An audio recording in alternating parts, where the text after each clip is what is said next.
ان الحمد للہ والصلاة والسلام علی رسول اللہ اما بعد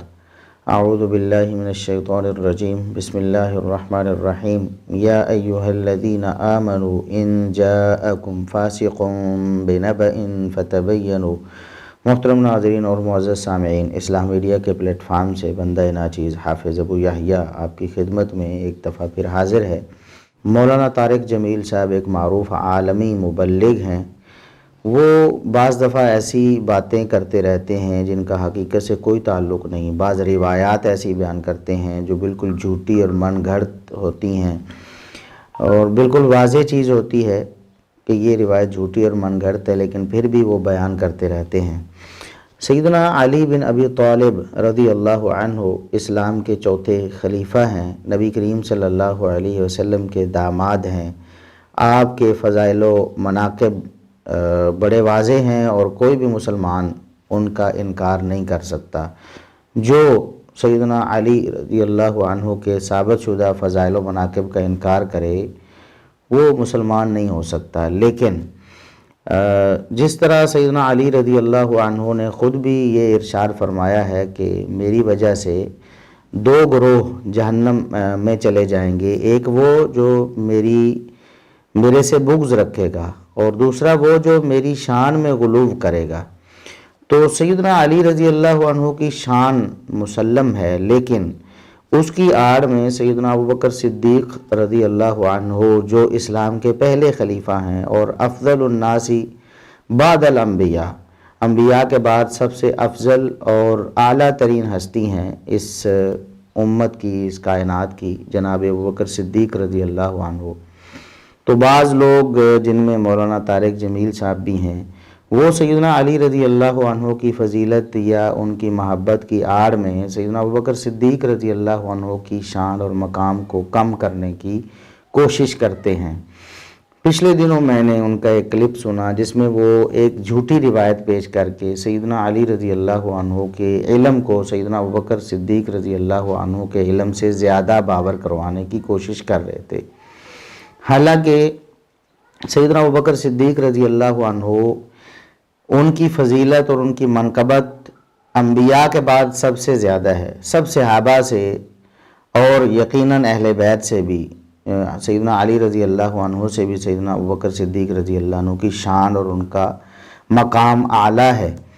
اور یقیناً وہ علم میں بھی سیدنا علی رضی اللہ عنہ سے زیادہ تھے۔ اس بارے میں تفصیل یہاں عرض نہیں کروں گا۔ پہلے تو میں مولانا طارق جمیل صاحب کی اس روایت کو آپ کے سامنے رکھوں گا جس کی بنا پر انہوں نے یہ مفروضہ بنایا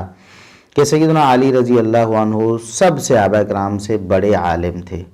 یا انبیاء کے بعد سب سے بڑے عالم سیدنا علی رضی اللہ عنہ تھے۔ ایک روایت انہوں نے، جس کا انہوں نے حوالہ نہیں دیا لیکن ہم نے اس کا حوالہ تلاش کیا، حلیۃ الاولیاء، امام ابو نعیم الاصبہانی کی کتاب ہے، اس میں جلد 1 صفحہ 84 پہ وہ روایت موجود ہے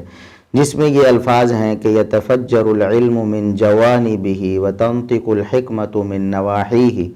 سیدنا علی رضی اللہ عنہ کے روں سے، یہ مولانا طارق جمیل صاحب کا ترجمہ ہے کہ ان کے روں سے علم پھوٹتا تھا اور حکمت ان کے نواحی سے بولتی تھی۔ یتفجر العلم من جوانبہ وتنطق الحکمت من نواحیہ، کہ علم ان کے روئیں سے پھوٹتا تھا۔ ہم بھی یہی ترجمہ کر دیتے تھے، اور حکمت نے ان کا احاطہ کیا ہوا تھا۔ یہ روایت انتہا درجے کی جھوٹی روایت ہے، کیونکہ ایک بھی جھوٹا راوی یا ایسا شخص جس پر جھوٹ کی تہمت ہو، جھوٹ کی تہمت بھی اگر اس پر لگی ہے تو اس کی روایت قبول نہیں ہوتی کسی بھی صورت، نہ فضائل میں، نہ مناقب میں، کہیں بھی، کسی کے نزدیک بھی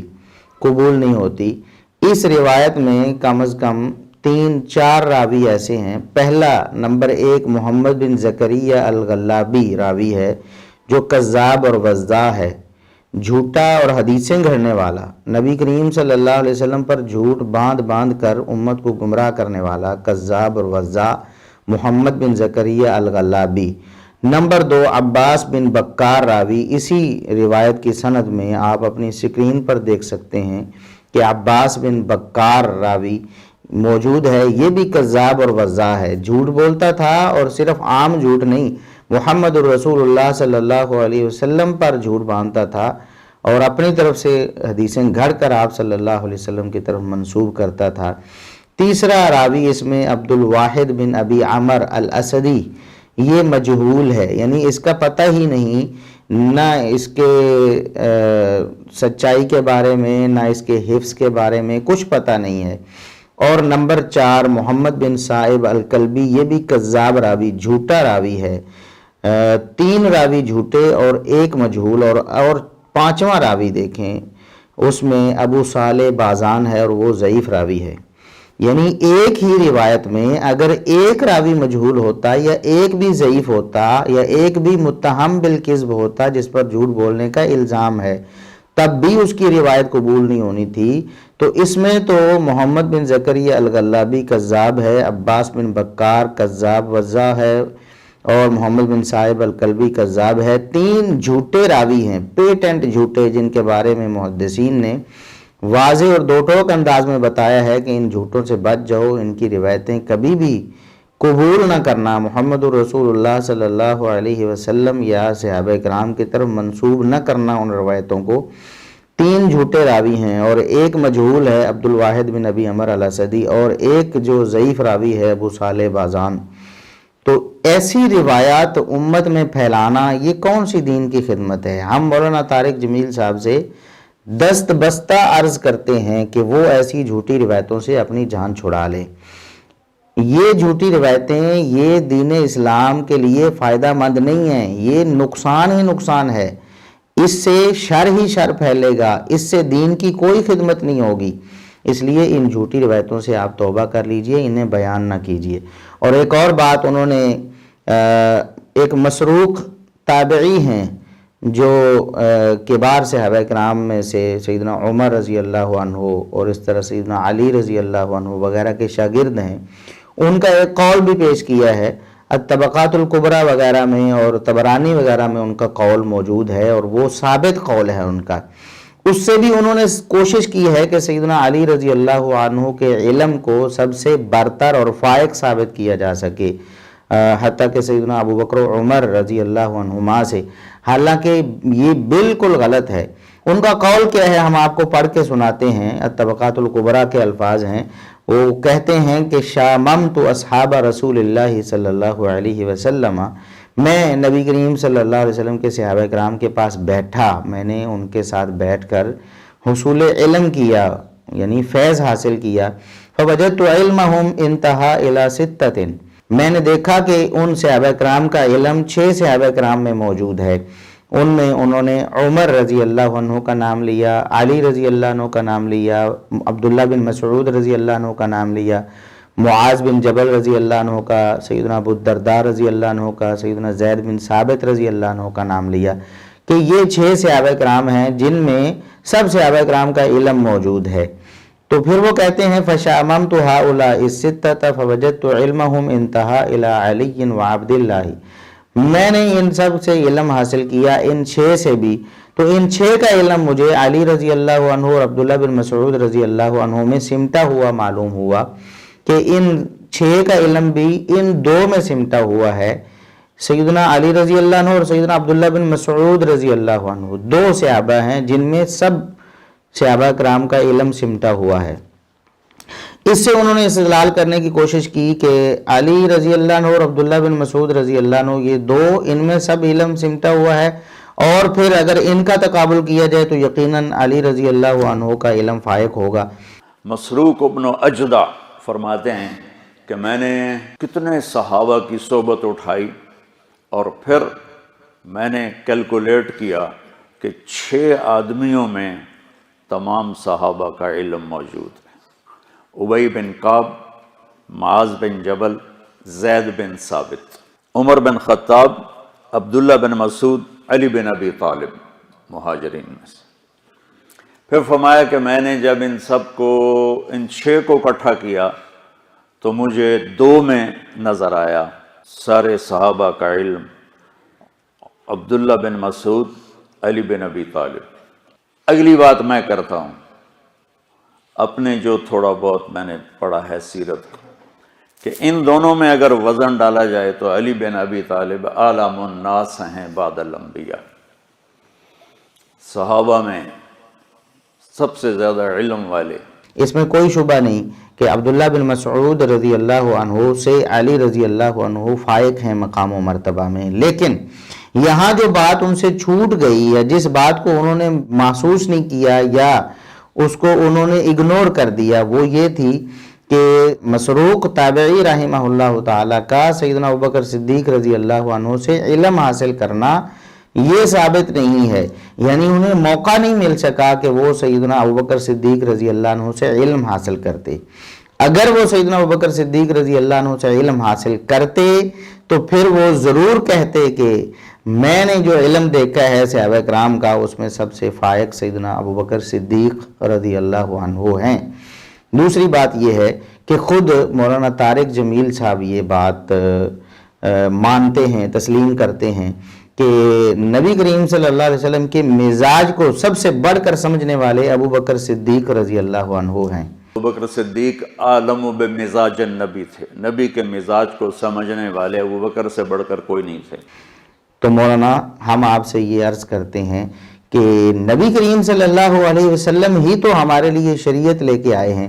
آپ کے اقوال و فرامین و آپ کا اسوہ ہی تو ہمارے لیے دین اور شریعت ہے، یہی تو حقیقی علم ہے۔ آپ صلی اللہ علیہ وسلم پیکر علم تھے، اور اگر آپ کے مزاج کو سب سے زیادہ جس نے سمجھ لیا وہی سب سے زیادہ عالم ہے۔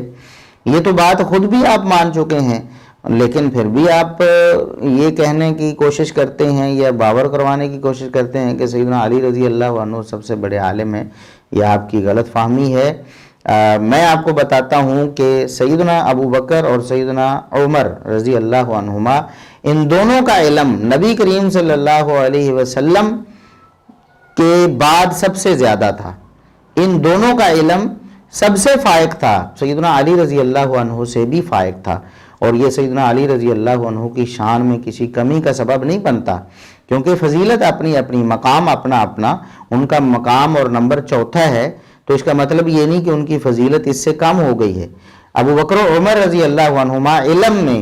فائق تھے اور نبی کریم صلی اللہ علیہ وسلم کے بعد سب سے بڑے عالم تھے، اور اس کی دلیل میں صحیح بخاری وغیرہ سے پیش کروں گا۔ صحیح بخاری کی حدیث ہے 466 نمبر، سیدنا ابو سعید خدری رضی اللہ عنہ، جو یقیناً مسروق تابعی سے بڑے عالم تھے، صحابی جو تھے، مسروق تو تابعی ہیں نا، جو سب صحابہ سے بھی ان کی ملاقات نہیں ہے، تو ابو سعید خدری رضی اللہ عنہ جلیل القدر صحابی ہیں، وہ بیان کرتے ہیں وَقَانَ أَبُو بَكْرٍ هُوَ أَعْلَمَنَا، وہ کہتے ہیں، صحیح بخاری کے الفاظ ہیں کہ ابو بکر صدیق رضی اللہ عنہ ہم سب صحابہ سے بڑھ کر علم والے تھے۔ سب سے بڑے عالم اس امت میں انبیاء کے بعد کون ہیں؟ ابو بکر صدیق رضی اللہ عنہ، اور اس کے بعد عمر رضی اللہ عنہ کے علم کو میرے نبی صلی اللہ علیہ وسلم نے بیان کیا ہے۔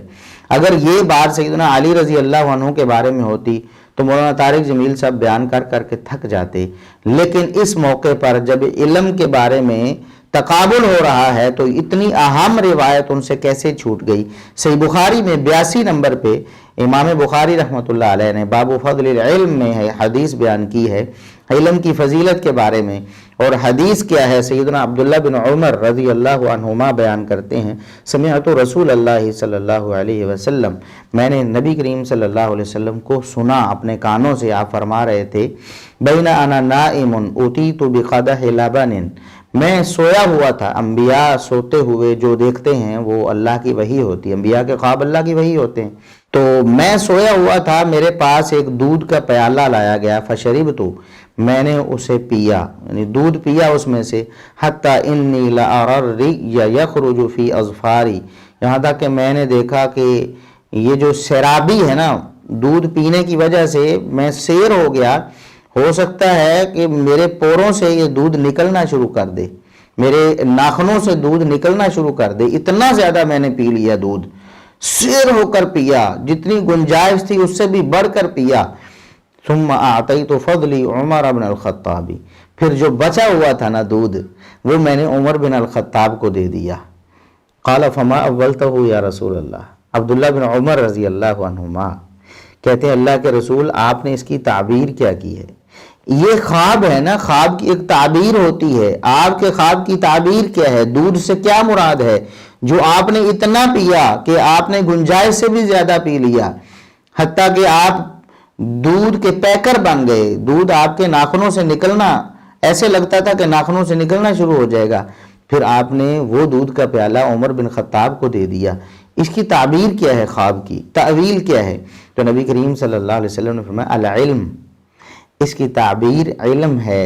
میں نے اتنا علم اللہ رب العزت کی طرف سے حاصل کیا، اتنا حاصل کیا کہ میں پیکر علم بن گیا، میرے روح سے علم پھوٹنے لگا، پھر میں نے وہی علم عمر بن خطاب کو دے دیا۔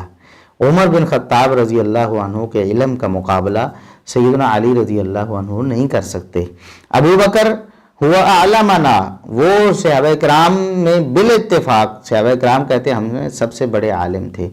اور عمر بن خطاب رضی اللہ عنہ وہ ہیں جن کو نبی کریم صلی اللہ علیہ وسلم نے اپنا علم دیا۔ دیکھیں علم کے بارے میں یہ بات سیدنا علی رضی اللہ عنہ کے بارے میں نہیں آئی، اس سے سیدنا علی رضی اللہ عنہ کے علم کی نفی نہیں ہوتی، وہ بہت بڑے عالم تھے، اس میں کوئی شبہ نہیں، لیکن سیدنا عمر رضی اللہ عنہ کے بارے میں جو یہ فضیلت ہے کہ نبی کریم صلی اللہ علیہ وسلم فرماتے ہیں اللہ کی وحی سے، انبیاء کے خواب وحی ہوتے ہیں، کہ میں علم کا پیکر بن گیا، پھر میں نے علم عمر کو دے دیا، عمر بن الخطاب کو دے دیا۔ تو یہ عمر بن خطاب رضی اللہ عنہ کے علم کی بڑی واضح اور بین دلیل ہے۔ اللہ رب العزت ہمیں قرآن و سنت کی نصوص کو صحیح طور پر سمجھنے اور پر عمل کرنے اور انہی کے مطابق اپنا عقیدہ بنانے کی توفیق عطا فرمائے، اور اللہ رب العزت ہمیں جھوٹی روایات اور من گھڑت روایت اور خود ساختہ اور جعلی روایات سے بچنے کی توفیق عطا فرمائے۔ وآخر دعوانا الحمدللہ رب العالمین۔